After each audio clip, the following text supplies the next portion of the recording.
8h30 sur le plateau de la matinale, bienvenue pour cette toute dernière demi-heure ensemble et votre programme du matin. La une de l'actualité, la réunion publique pour connaître l'avenir de la Normandelière. Après l'abandon du projet de port de plaisance, la mairie de Bretignolles-sur-Mer souhaite insuffler un nouveau projet pour le début de l'année prochaine. Votre chronique du jour, nous découvrirons un beau projet, Noël, Jeanne et les Marcel. Derrière ce nom, des roulottes pédagogiques qui se déplacent d'école en école. L'objectif, sensibiliser les enfants sur des sujets importants.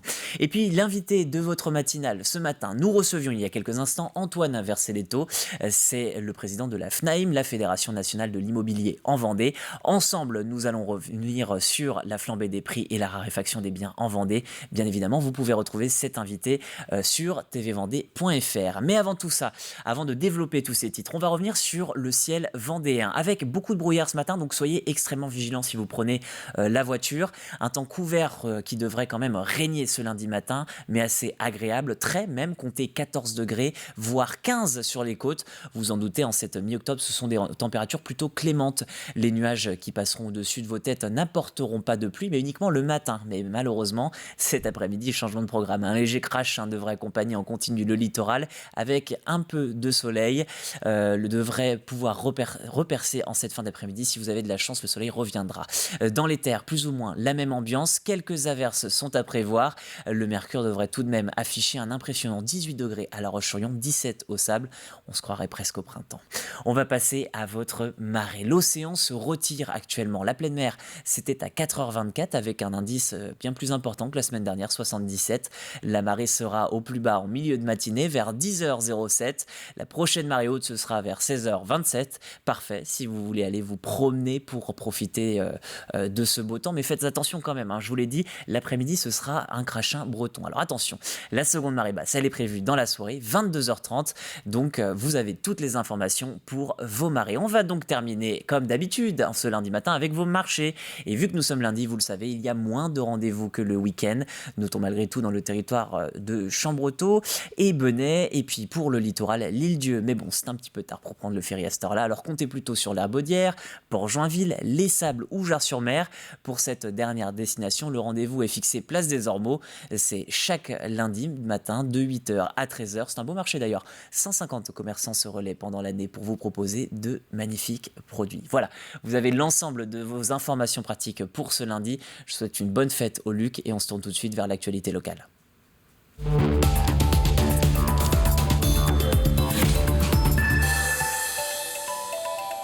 Et pour ouvrir ce journal, direction Bretignolles-sur-Mer, la mairie organisait une première réunion publique vendredi dernier à la salle des fêtes.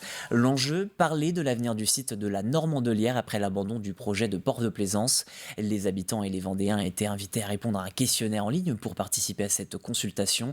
L'équipe municipale souhaite porter un nouveau projet pour ce site dès le début de l'année 2022. Pierre Delicieux s'est rendu à la réunion publique. Une réunion publique qui était très attendue ici à Bretignolles-sur-Mer, une salle comble et une équipe municipale venue présenter des solutions pour l'avenir du site de la Normandelière. Et parmi les projets présentés, un seul a été mis en avant, celui d'un port communal. Pour les antiports, c'est une déception. La réalité aujourd'hui ce soir, nous sommes déçus. 3 scénarios présentés, 2 rouges. Et en fait, il n'y en a qu'un qui peut être fait selon le maire. Quoi, c'est une concertation. Je pense que là, vraiment, tout est mis sur les bateaux, avec tout l'enjeu qu'on connaît aussi des bateaux. Pollution, il y a plein de choses. L'enjeu environnemental, il n'est pas du tout pris en compte. Moi, je suis déçue de tout ça, en tout cas. Une salle en demi-teinte avec de nombreux soutiens aussi au projet de port qui n'ont pour beaucoup pas oublié l'abandon du précédent projet intercommunal par la communauté de communes du pays de Saint-Gilles-Croix-de-Vie. Il faut continuer quand même et ne pas laisser la communauté de communes qui refuse ce projet, à mon avis, avoir gain de cause, puisque tout le monde le souhaitait, ce port à Bretignolles. Dans les premiers rangs, l'ancien maire de Bretignolles-sur-Mer, Christophe Chabot, à l'origine du projet de port sur la commune. Pour l'ancien élu, il y aura un port à la Normandelière. Ce qui me fait plaisir aujourd'hui, c'est que ce soir, nous venons d'assister à la renaissance du projet de port de Bretignolles, qui n'est pas mort et qui non seulement n'est pas mort, mais va remotiver les troupes, va ressouder les Bretignolais, parce que de toute façon, quel que soit le projet que vous faites, vous avez une opposition. Mais aujourd'hui, la très grande majorité des Bretignolais dit depuis 20 ans que nous voulons un port à cet endroit-là, et nous en aurons un, et j'en suis très heureux. Le maire de la commune assume d'avoir mis en avant la volonté d'un port communal, mais reste prudent sur la faisabilité d'un tel projet. L'option que nous proposons aujourd'hui avec un projet communal lève encore un certain nombre de questionnements. Donc il faut absolument que nous continuions à travailler sur l'ensemble des alternatives, parce que si toutefois nous n'y sommes pas autorisés à le créer, ce projet communal, ce port communal, il faut absolument qu'on ait dans nos mallettes des projets, des solutions, d'autres solutions. L'idée d'un port est donc loin d'être enterrée. Tout le monde espère ici que quel que soit le projet retenu, celui-ci ne divise pas autant la population, comme cela a pu être le cas par le passé. Direction le sud Vendée à présent. L'ADMR vient d'inaugurer à Luçon un nouveau pôle logistique pour préparer les repas de ses adhérents. C'est le premier site de regroupement de tournée pour le portage de repas de l'association. Le service lancé en 2017 ne pouvait plus fonctionner comme à son démarrage, avec des adresses un peu partout dans le territoire. On avait des locaux qui n'étaient pas adaptés, dans lesquels on avait des grands frigos, mais ça restait des frigos. C'est pas la même chose qu'une chambre froide, avec les lieux de préparation où on n'avait pas directement le froid. C'était donc un démarrage, mais on ne pouvait pas continuer comme ça. Donc il fallait absolument avoir des locaux qui correspondent vraiment à l'activité pour pouvoir se développer maintenant. Une petite idée d'occupation à l'approche d'Halloween. Les commerçants des Sables d'Olonne ont prévu à l'occasion des vacances de la Toussaint un escape game en plein air. Mission Halloween 2021, c'est un bon moyen de découvrir la ville en équipe à partir de 6 ans et d'aller à la rencontre de ceux qui font le dynamisme du centre-ville. Pour les vacances scolaires de la Toussaint, on a décidé de mettre en place une mission sur le thème d'Halloween qui va être organisée dans le centre-ville, donc vraiment dans les rues piétonnes du centre-ville, pour les enfants. Donc ce sera gratuit pour les 100 premières équipes pour justement dynamiser en fait au moment des vacances scolaires. Une activité qui se fait par inscription. 3 créneaux sont disponibles chaque jour. Information sur missiondécouverte.fr. Sport avec le verdict ce dimanche de la 39e édition du Chrono des Nations aux Herbies. Au programme, 7 épreuves de contre-la-montre. Marlène Reusser, la Suisse, a dominé la course élite femme longue de 25 km en devançant l'Autrichienne Anna Kissenhofer et l'Allemande Maiki Kroger. Chez les hommes, c'est son compatriote Stefan Kung, lui aussi champion d'Europe de contre-la-montre, qui s'est imposé sur le parcours de 45 km 500. Il devance le Danois Martin Toft Madsen et l'Italien Alessandro De Marchi. Je vous propose d'écouter les grands vainqueurs du jour. J'aime bien cette course, elle est assez difficile. C'est jamais la même chose pour plusieurs kilomètres. Ça change le rythme, la route, elle est pas tout à fait super bien. Alors c'est difficile et ça me fait grand plaisir. Je me rappelle que mon ancien entraîneur national, Daniel Giesiger, m'en avait déjà parlé de cette épreuve. Je crois qu'il l'a gagné aussi 2 fois. Et ouais, c'était un plaisir de venir ici. C'était un très beau événement et c'était parfait pour terminer la saison sur la plus haute marche du podium. Football, avec les résultats de la Coupe de France, 6 clubs pouvaient se qualifier pour le 6e tour et tous ont réussi, avec d'ailleurs de beaux résultats. D'abord un carton, celui du Poiret-sur-Vie, 6-0 sur la pelouse de Mayenstad FC. Belle victoire 4-0 des Herbiers et de La Roche VF, 5-1 à l'extérieur. La Roche-SO assure sa qualif 3-2, c'est du côté d'Allonne. Ça passe aussi pour le FCOC, 0-0 à l'issue du temps réglementaire, 4-2 après la séance de tir au but. Et dans le derby vendéen, c'est Pouzauges qui l'emporte 3-0 face à l'Ermenau. Le football, ce n'est pas que le week-end. Revenons sur cette belle initiative du côté de la Tranche-sur-Mer. 2 fois par semaine, le club propose à ses licenciés de conjuguer sport et devoir pour progresser autant sur le terrain qu'en salle de classe. Et a priori, comme a pu le constater Alix Lanos sur place, ça plaît beaucoup.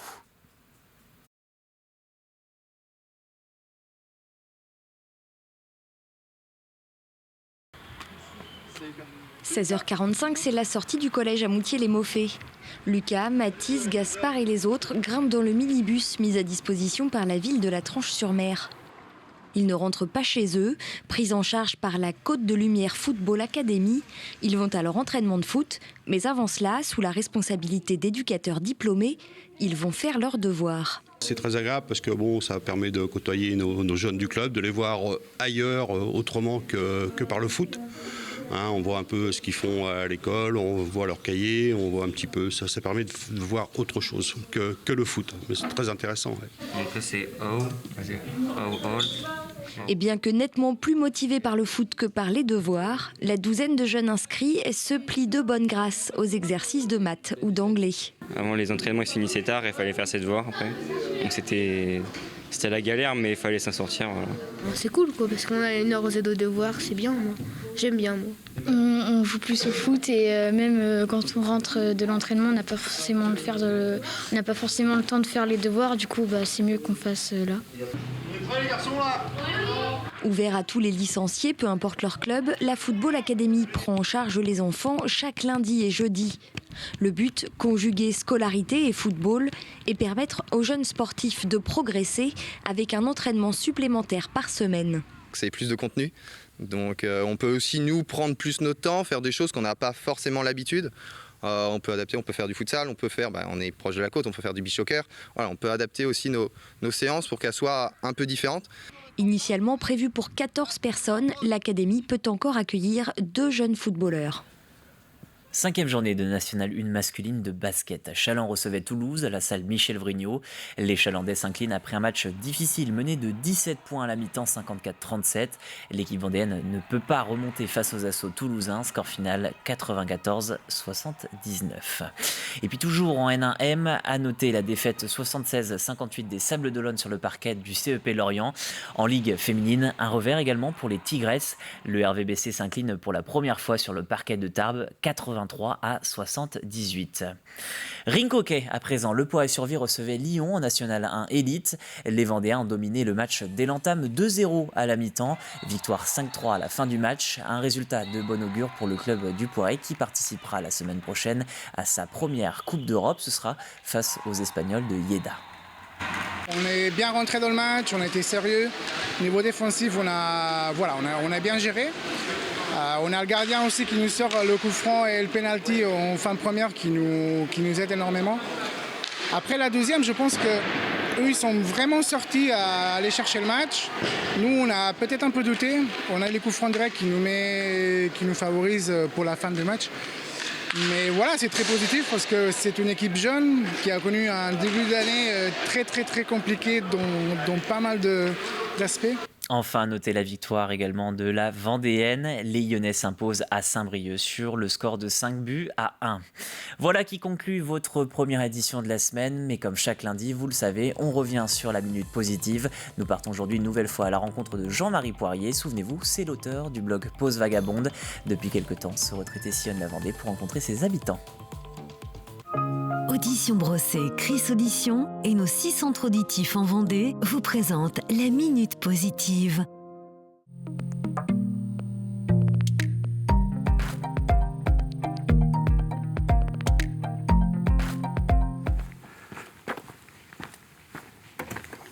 Bonjour.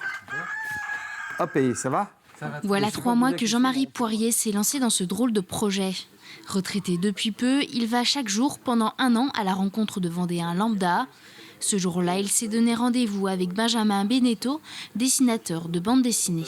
Soit on me dit, comme ce matin, va voir Benjamin, il a des choses à te raconter et tout ça. Soit je vais au hasard dans la rue, sur une terrasse de café, dans un bar, enfin dans des lieux propices à la discussion. Et la rencontre, eh bien, on peut la faire au quotidien. On croise plein de gens qu'on connaît sans les connaître, en fait. On se croise dans la rue, dans différents lieux. Et puis finalement, quand on prend le temps de se poser, de s'arrêter, on fait des super belles rencontres. Et c'est mon voyage de l'année, ça. Un projet dont il s'est inspiré du photographe Stéphane Meyer. Cette initiative allie pour Jean-Marie 3 de ses passions, l'écriture, la photographie et l'échange. Pendant ces entretiens, il aborde leur parcours professionnel, personnel ou de simples moments de vie. Si toi, tu avais 2 ou 3 faits marquants qui ont marqué ta vie là. Finalement, là, je me lance un peu dans l'inconnu. Quand je vais voir les gens, je ne sais pas qui ils sont, voilà. On n'avait jamais discuté avant de se voir ce matin. Donc, non, franchement, c'est riche. Ça me fait comprendre des choses. J'en suis qu'au départ, mais franchement, c'est à la hauteur des promesses. Et quand j'ai appris le projet de Jean-Marie, je trouvais ça assez exceptionnel, parce que j'en avais jamais entendu parler d'un projet comme ça. Et c'est le genre de projet que je trouve excellent. Donc je trouve que c'est le genre de... Donc j'ai envie de passer la journée avec Jean-Marie pour qu'il m'explique, sauf qu'il a du travail à faire maintenant, parce qu'il va retranscrire ce qu'on s'est dit. Les conversations sont ensuite retranscrites sous la forme de portraits qu'il publie sur son site internet Pause Vagabonde. Je vais du bocage au littoral, du Marais au nord du département. Donc j'essaie de rencontrer tout type de personnes, tout profil, tout m'intéresse. Et je vais à l'inconnu et puis après on verra le résultat à l'arrivée. Mais ouais, certainement que j'ai déjà eu beaucoup de surprises et certainement que j'en aurai encore beaucoup d'autres dans les mois à venir. Il lui reste encore 9 mois pour être surpris. Un travail de longue haleine qui signe pour lui sa nouvelle vie de retraité. Faire des choix que moi je pense cohérents.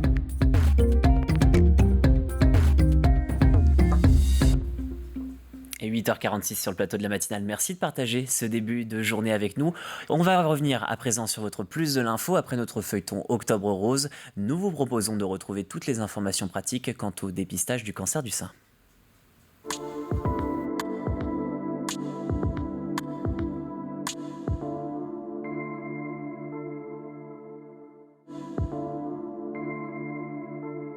Le cancer du sein, c'est le cancer le plus fréquent en France. Ça touche à peu près 59 000 femmes chaque année. C'est énorme. On estime qu'il y a à peu près une femme sur 8 qui aura un jour un cancer du sein dans sa vie. Donc c'est vraiment un cancer fréquent, c'est important qu'on en parle et on le trouve de mieux en mieux. Le dépistage organisé en fait, permet de le détecter au plus tôt pour avoir les traitements les moins lourds possibles dans l'idéal. Chaque année en Vendée, on a, en dehors de la période Covid, on a à peu près 32 000 femmes qui font leur dépistage tous les ans. Et on trouve à peu près 300 cancers chaque année par le biais du dépistage, sachant qu'il y en a au moins autant qui ont un cancer découvert en dehors du dépistage, soit parce qu'elles sont plus jeunes ou plus âgées, ou parce que c'est arrivé entre 2 mammographies ou qu'elles ne font pas leur dépistage. Le dépistage, c'est-à-dire quand on est en bonne santé, qu'on n'a pas de symptômes, qu'on n'a rien de particulier et qu'on va juste vérifier si tout va bien, c'est à faire tous les 2 ans et on peut tout à fait anticiper sa prise de rendez-vous, appeler avant d'avoir reçu le papier, c'est pas un problème. Par contre, dès qu'on sent quelque chose, qu'on a une inquiétude, qu'on pense avoir un symptôme, dans ces cas-là, c'est plus du dépistage. On doit aller au diagnostic. Dans ces cas-là, c'est urgent. Et même en Vendée, on a des rendez-vous en urgence pour les femmes qui sentent quelque chose, que ce soit la boule dans le sein ou la rougeur sur le sein ou le mamelon qui rentre vers l'intérieur. Ça, c'est des signes qui peuvent alerter. Il faut en parler à un professionnel de santé, médecin, sage-femme, gynécologue, et il y aura un rendez-vous en urgence. Actuellement en Vendée, on a un vrai problème de radiologues, d'un manque de radiologues, puisqu'on a un certain nombre de cabinets qui ont fermé entre 2018 et 2019, des radiologues qui sont partis en retraite. Donc effectivement, c'est un petit peu compliqué d'avoir un rendez-vous de mammographie. On a des délais d'attente qui sont variables sur le département, mais généralement c'est plus de 6 mois et parfois plus de 12 mois d'attente. Et on a des centres qui n'ont pas de rendez-vous disponible quand on les appelle. Par contre, ça veut simplement dire qu'il faut anticiper, ne pas forcément attendre notre courrier pour fixer le rendez-vous, puisque de toute façon, entre 50 et 74 ans, la mammographie, c'est tous les 2 ans. Il faut le faire. Et surtout, notre prise en charge, elle est valable dans tous les départements de France, dans les cabinets agréés pour le dépistage organisé. Donc on peut tout à fait aller faire sa mammographie à Nantes, à Bordeaux, à Paris. Ça marche quand même, c'est pris en charge. Pour limiter son risque de cancer en général, mais notamment dans le cancer du sein, c'est prouvé par les études scientifiques. On sait que l'activité physique régulière protège, une alimentation équilibrée, riche en fruits et légumes également. Et puis évidemment, limiter sa consommation d'alcool, éviter le tabagisme. Tout ça, c'est de petites choses qu'on peut mettre de son côté pour augmenter ses chances de ne jamais avoir de cancer du sein.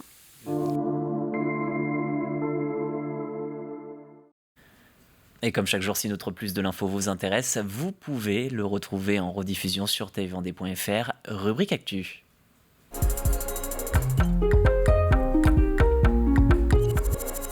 On débute cette semaine avec un très beau projet bon pour l'éducation de vos enfants. Connaissez-vous Noël, Jeanne et les Marcel? Derrière ces noms se cachent 3 roulottes pédagogiques. Chacune correspond au cycle scolaire, l'une de 3 à 6 ans, la seconde de 6 à 9 et la dernière jusqu'à 11 ans. Elles se déplacent d'école en école et permettent de sensibiliser les enfants sur l'alimentation, la citoyenneté ou encore l'environnement. Bonjour, je suis Justine Sage, je suis une illustratrice vendéenne et je vibre véritablement à l'idée de voir les yeux des enfants pétiller, à l'idée de les rendre fiers d'eux. Et pour remplir cette mission, je suis accompagnée de Noël, Jeanne et les Marcel, qui sont 3 roulottes pédagogiques qui vont prochainement voyager dans les écoles primaires de Vendée et qui vont donc sensibiliser les enfants à des sujets essentiels tels que l'alimentation, la citoyenneté, la solidarité ou encore l'environnement. Et pour cela, ces roulottes sont donc composées entre autres de nombreux albums jeunesse, de matériel artistique et d'outils, d'activités pédagogiques donc, qui sont conçus avec des groupes de travail et notamment avec des enseignants pour voilà, construire des outils qui sont en cohérence et qui répondent en tout cas aux attentes des programmes scolaires et avec aussi des experts des différentes thématiques que nous abordons. Pour voilà, pouvoir passer à l'action et puis avancer aussi concrètement dans ce projet, je lance une campagne de financement participatif via la plateforme Vendée Up. Et l'objectif est vraiment de pouvoir réunir des fonds pour pouvoir tester en fait, ces roulottes et leur contenu dans quelques écoles dans les semaines qui viennent pour ensuite pouvoir retravailler les contenus, les outils, les ajuster et les rendre davantage pertinents. Et pour cela, donc, j'ai besoin de fabriquer les roulottes, de fabriquer les prototypes des outils, d'acheter un certain nombre de matériel et notamment le matériel artistique. L'objectif c'est de m'aider à passer à l'action et puis à passer cette étape de test en fait pour ensuite pouvoir lancer la fabrication. Je promets aux contributeurs de vraiment mettre toute mon énergie et tout mon cœur dans la concrétisation et la réussite de ce projet. Et j'ai une pensée toute particulière pour mes grands-parents qui s'appelaient Noël, Jeanne, Marcel et Marcel.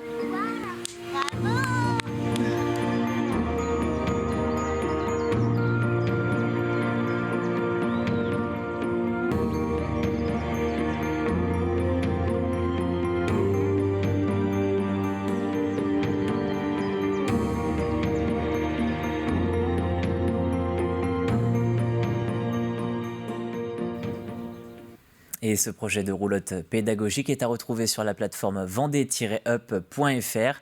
Vous pouvez aussi retrouver cet extrait sur notre site internet.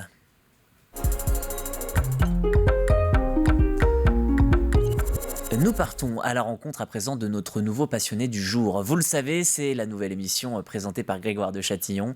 Après le maquettiste d'allumettes, le colombophile et les danseuses bollywoodiennes, Grégoire part à l'encontre de Samuel Dadier, cet Ivoirien est passionné de taekwondo. Une rencontre placée sous le signe du sport. Quel genre d'enfant étiez-vous? Waouh! Alors, j'étais un enfant dynamique, très énergique. Et d'ailleurs, c'est pour cela que mon père a bien voulu au tout départ me mettre dans le judo pour me calmer un peu. Ah bon? Voilà. Donc le judo, je suis resté 6 mois, pas plus. Parce que cette année-là, nous avons reçu chez nous à la maison à Korogo un jeune qui arrivait aussi du sud, mais qui a été affecté au lycée Houphouët-Boigny de Korogo. Donc ce jeune-là pratiquait le taekwondo. Donc un week-end, je l'ai vu dans le garage en train de faire des coups de pied, des coups de poing, vraiment des enchaînements qui m'ont tellement épaté que je me suis dit, ben waouh. Alors je lui ai posé la question, mais c'est quoi ça? Qu'est-ce que tu fais? Il dit, c'est du taekwondo. Et là, vous avez 6 ans. Hein. Voilà, j'avais 6 ans. Et c'est là que je me suis intéressé au taekwondo. L'intégrale de ce nouveau numéro sur le taekwondo est à retrouver ce lundi dès midi. Vous êtes bien sur le plateau de la matinale, c'est l'heure désormais de se tourner vers votre rappel des titres une toute dernière fois. Nous vous rappelons d'abord la réunion publique organisée ce vendredi par Bretignolles-sur-Mer. La mairie souhaite trouver un nouveau projet pour la Normandelière après l'abandon de l'idée d'un port de plaisance. Un escape game organisé en plein cœur des Sables d'Olonne, c'est l'idée originale des commerçants du centre-ville pour dynamiser la cité pour les vacances scolaires. Les inscriptions sont ouvertes pour ce jeu de piste grandeur nature du 23 octobre au 6 novembre. Le 39e chrono des nations a rendu son verdict verdict hier. Chez les hommes, le Suisse Stephen Kung s'impose sur le tracé de 45 km 500. Côté femmes, c'est sa compatriote Marlène Reusser qui remporte l'épreuve longue de 25 km. Enfin, retour sur cette belle initiative du club de la Tranche-sur-Mer. L'association sportive propose 2 fois par semaine à ses jeunes licenciés de suivre des cours et réaliser ses devoirs avant l'entraînement. Une façon de jouer et de progresser aussi bien sur les terrains que dans la cour de récré. Voilà pour votre rappel des titres. On va se tourner une toute dernière fois pour ce matin vers votre jeu.